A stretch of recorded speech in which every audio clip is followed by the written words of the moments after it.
নোয়াখালী হাতিয়ায় ছাত্রদল নেতার বাড়িতে অগ্নিসংযোগ। নোয়াখালী থেকে আবুল বাশারের পাঠানো তথ্য ভিডিওচিত্রে ডেস্ক রিপোর্ট।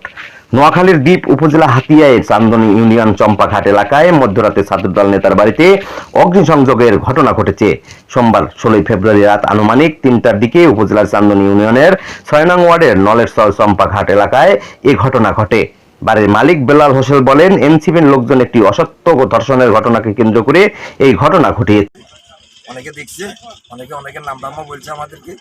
ওরা এই ঘটনার মধ্যে আগুন জ্বালাই দিয়ে দিচ্ছে। ওই ইয়াসিন আলী সুজন প্রকল্প একটা হওয়ার দর্শন একটা মামলার ওরা কথা রটাইছিল।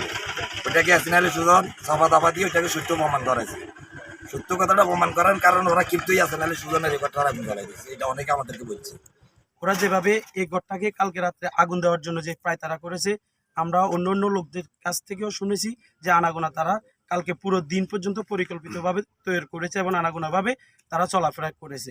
আমরা এটা দৃষ্টান্তমূলক শাস্তি দাবি জানাচ্ছি প্রশাসনের কাছে। মাহবুর রহমান শামীম ভাইকে বলবো, আমাদের নেতা তারেক রহমান এবং আমাদের প্রধানমন্ত্রী তারেক রহমানের কাছে যেন বলে হাতিয়ার বিএনপি হুমকির মুখে আছে। এইভাবে জিম্বি হয়ে বাঁচতে চায় না চানন্দ ইউনিয়নে, কেউ সেফ নাই এদের কাছে। এরা জঙ্গি হামলার মতো পরিকল্পিতভাবে বিভিন্ন জায়গায় হামলা করছে। আমরা প্রশাসনের কাছে আর না হয় এদেরকে শাস্তির আওতায় আনা হোক, এটা আমাদের দাবি। আমরা এই এনসিবির গুপ্ত সন্ত্রাসীদের অবিলম্বে শাস্তির আওতায় আনা হোক। তার 10 লক্ষ টাকার ক্ষয়ক্ষতি হয়েছে এবং তার জীবন হুমকির মুখে, এবং তাকে তার ইয়াসিন আলী সুজনের ফ্যামিলি সহ বিএনপির সকল নেতৃবৃন্দর নিরাপত্তার দাবি করছি। চানন্দ ইউনিয়নে বিভিন্ন জায়গায় তারা হামলা মামলা করছে, দরর বাজার হইতে, প্রকল্প হইতে, এই চানন্দিতে অনেক জায়গায় তারা হিন্দু গ্রাম হইতে তারা নিজ ইচ্ছায় এই ধরনের অগ্নি ঘটনাগুলো ঘটায়।